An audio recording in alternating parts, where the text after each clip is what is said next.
group looking to keep that perfect run. It is the Elazer. All right, so yeah, go ahead. Well, I was saying, you know, Elazer obviously on fire recently with his form, and what I mean by that is if you actually look at Elazer's recent matches, he is currently something, I think, ridiculous. He only recently lost to Clem in a finals for an ESL Open Cup. Before that, he was on about a 12 series win streak, just in online cups, had not dropped a single match, and even in his recent, you know, month or two, has an insane win record. He's currently sitting, I believe, close to only 4 series losses and something closer to 20 wins. And, you know, Elazer right now, and this is coming, of course, off of, I think, you know, not making it into a few of the, you know, smaller tournaments like that Kick of Battles, wasn't able to make it into, and things like that, has really been hitting his stride.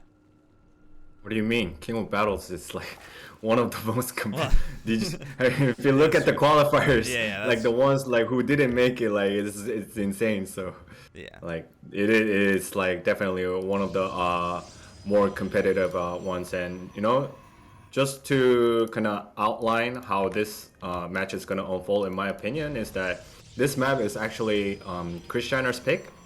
And Krystianer vetoed all the gold mineral maps, Pride of Altarius and Blackburn, which kind of allowed Elazer to leave Berlingrad and Curious Minds open, which in general is not an ideal map for Protoss, for both versus Terran and Zerg. So if Krystianer actually fails to secure this map, then it's gonna be really difficult for him to actually take the entire series, because we know what Elazer is capable of, not only in terms of his late game, but especially his early to mid game is much stronger. It kind of analogous to Lambo. Like Lambo's early and mid phases are really strong compared to his late game, which doesn't mean that both players' late games are weak. It's just, you know, in terms of the relativity. So Krystianer really needs to secure this map, otherwise he's gonna be in a heap of trouble, in my opinion. Yeah, and I think this is really the most even map you can kind of get. 2,000 atmospheres, it's very stock standard. There's a variety of build orders that are, you know, you're able to do, and we are seeing Krystianer go into that Stargate opening with the Oracle. Is still just the best opening for Protoss to get early game control of the map. You get vision, you get access to stasis wards as well if you're not able to dive in with the with your laser beams. And other than that, this is just looking like a standard opening. Elazer was forced to take that second base at his third location. That's not going to really throw him off too much, especially since you know, Krystianer doesn't appear to be aiming towards any sort of quick, like, Glaive's punish, which we have seen some players try and do. Is when you force your opponent to take an awkward base, eventually it's going to lead into a power push at that third location to try and knock down that forward base. Alright, interestingly, Krystianer taking the 12 o'clock location as the third base instead of the conventional pocket base, so we'll see what his game plan is. And you know, the triple Oracle build has been prevalent in ZVP, and then the follow-ups, there can be multiple variations. You can follow up with Glaive Adepts, depending on the number of gateways. We've seen Hero utilize the 5 gate play, and then at 5:30 he would have about 15 Adepts, and then he will dive in with the Oracles dragging attention elsewhere. And also, there could be like +1 blink timings, or there could be also 1/1 timing attack, which will be slightly slower, about approximately a minute slower than the +1 attack only plus blink. But there are definitely multiple variations after the initial triple Oracle or double Oracle builds. So right now, Krystianer opting for the double Oracle instead of the triple, and then going for the Glaive Adepts afterwards. So it's gonna matter how many gates he actually going to invest. He's just only investing to 2. So I'm not sure how much damage this could actually deal. But right now, Elazer doesn't have any army units except for 8 queens and 14 lings. So So we'll see. If Elazer mispositions his lings and queens, then Krystianer really has an opportunity to dish out some damage. But at the moment, I don't really see any potential openings because the adepts have been already spotted so early. Yeah, and that was the first. I mean, that was the first real indication Elazer has gotten that there are adepts out, but already had that safety Roach Warren built. Is immediately going to go into 9 roaches as that defensive option, and as you said, being able to catch those just a little bit earlier, if they had not been seen until they were on the creep, this suddenly becomes a much different game. Those roaches start up a little bit later, and then the defense becomes a lot harder, but Elazer is just going to be able to happily macro up out of this, and the Glaives is allowed to complete Krystianer. He's not going to go into any further adept production. He's actually adding on more gateways, and it looks like might be heading into a build that we've seen some players start to play around with, as those adepts are actually diving very far in. Going to be looking to try and complete the Shade, actually. The Roaches are here, but they're having to catch on up. Another Shade will be available soon. Just going to try and get on out. Now focus fire onto the drones. It's probably going to be the best bet for Krystianer. Already has 4.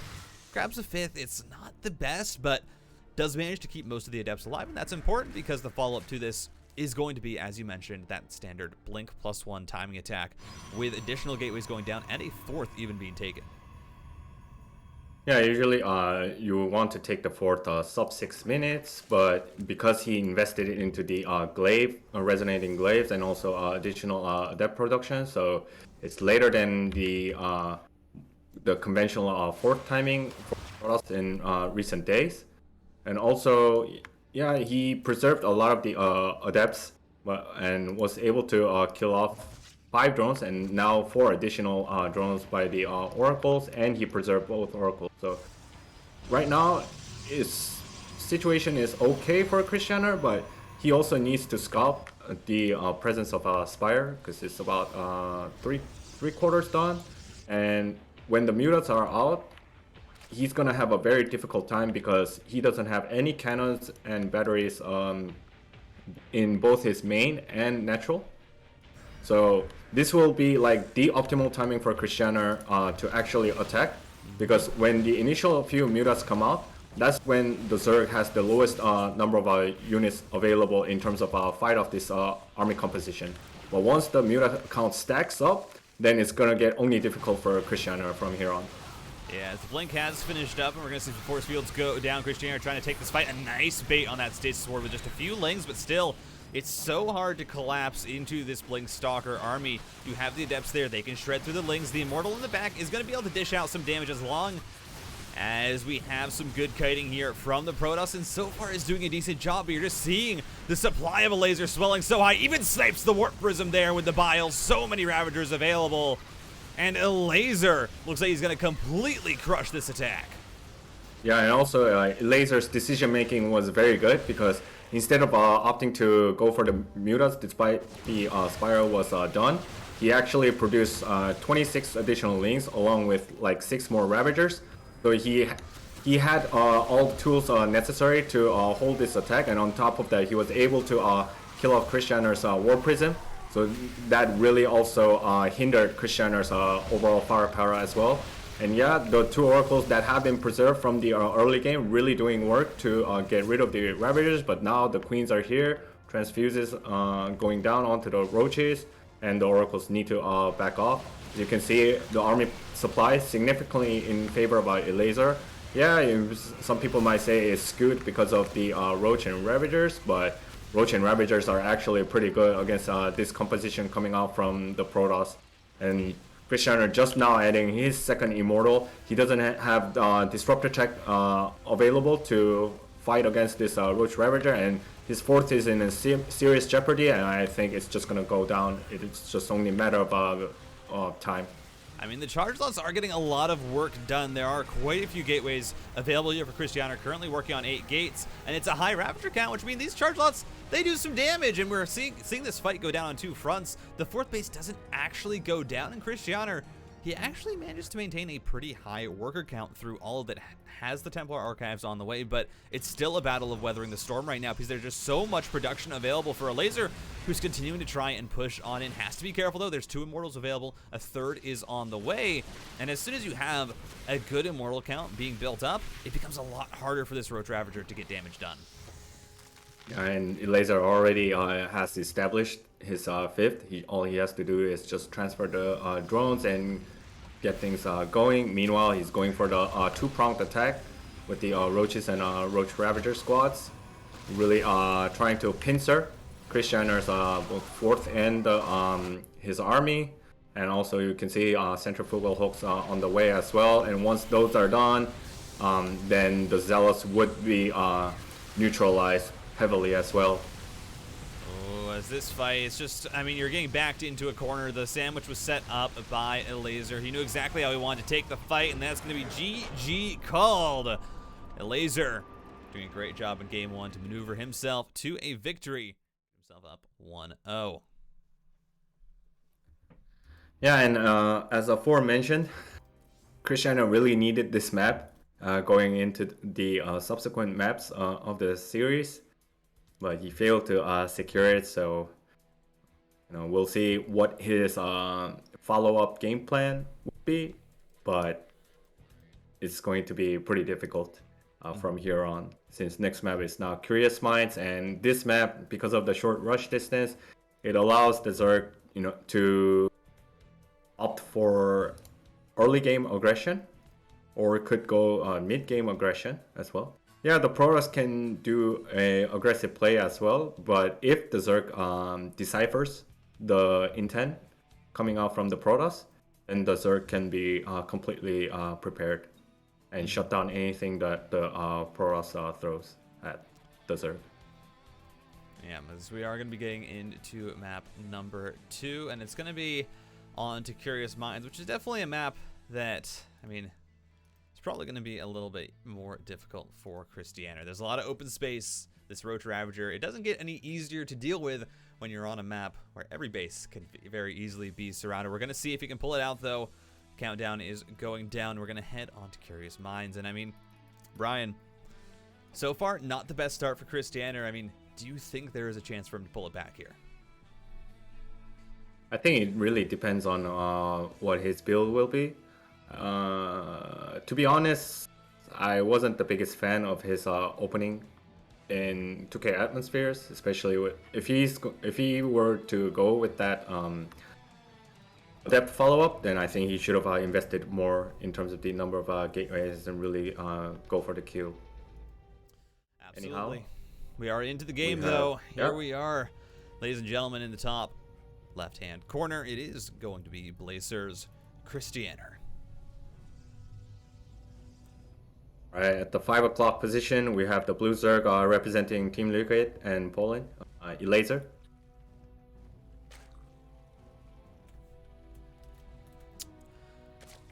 And Curious Minds, it is very much, and I said this a few times, it's a deceptive map, because it's a map that, if you're looking at it in terms of, TVZ, it's very easy for this map to suddenly go up to 20-minute games. But in most other matches, because there's so much wide and open space around these third bases, the games end up being quite a bit shorter.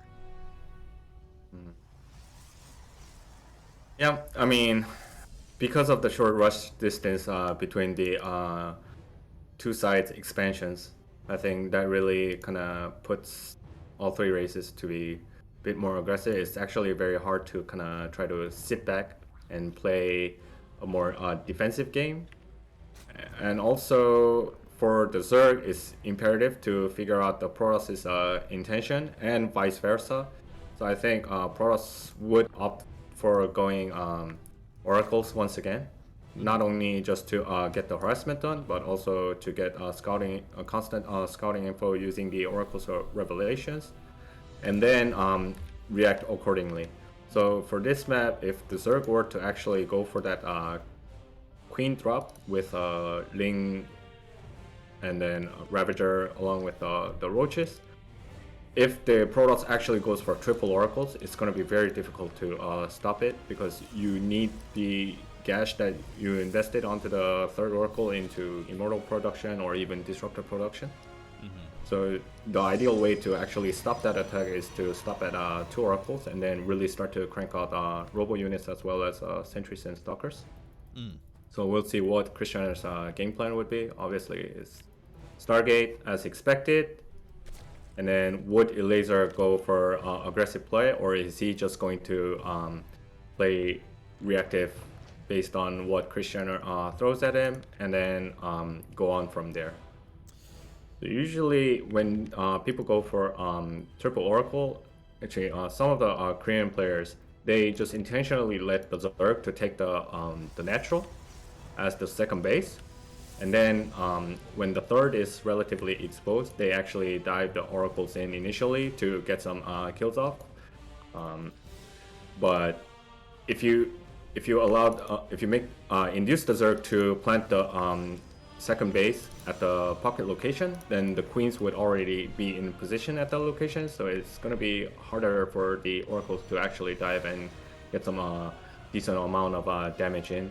Unless you have triple oracle ready, then you can just dive and try to manually pick up the drones. And if you do so, if you get let's say, for the sake of the argument, let's say the product kills 10 drones and then loses like 2 oracles, then most of the people they claim that it's actually in Protost's favor.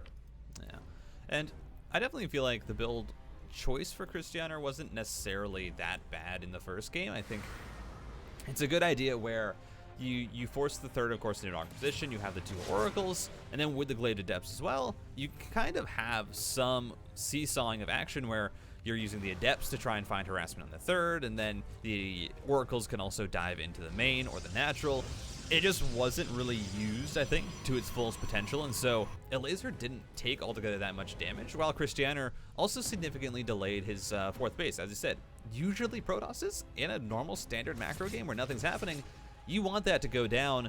I mean, sub 6 minutes, it was down around 6:45. It just meant there was a massive delay in Krystianer's tech, and in overall the build he was, or in his build path. But he's going to be going for the same build again. It's 2 oracles, it's Glaive Adepts, and these Adepts are actually in a bit of an awkward position. He's going to find a nice little choke point. Can't go into the natural. Focus fire from the Queens. Will manage to snipe 1 as the recall comes through. And already, Elazer just holding strong with this defense, really keeping perfect eyes on where Krystianer's army units are. And now this time around, Elazer's Roach Warren is much faster, so he's going to be even more prepared than game 1. And this is why I was saying that in game 1, I think it would have been better off for Krystianer to actually go for at least 4 or even 5 gate play that Hero actually has used quite frequently in recent online tournaments and including ESL Open Cups and some other online tournaments as well. Because at 5:30, you will have 15 Adepts available along with the Oracles, and then you can really dish out so much damage to the Zerg if you can catch the Zerg off guard. And that's the role of the Oracles, to pull the Queens to a different location and misdirect them, and then utilize the Adepts mobility to get rid of the drones. But this has less firepower because less number of Adepts due to smaller number of gates. And once you can't do a fair amount of damage, then the Adepts will fall off in terms of their efficiency as the game goes on. So they will be considered as quote-unquote dead units because they can't really get any value. Yeah, as this engagement is coming down, the Ling's finding a decent surround, but honestly gonna get cleaned up.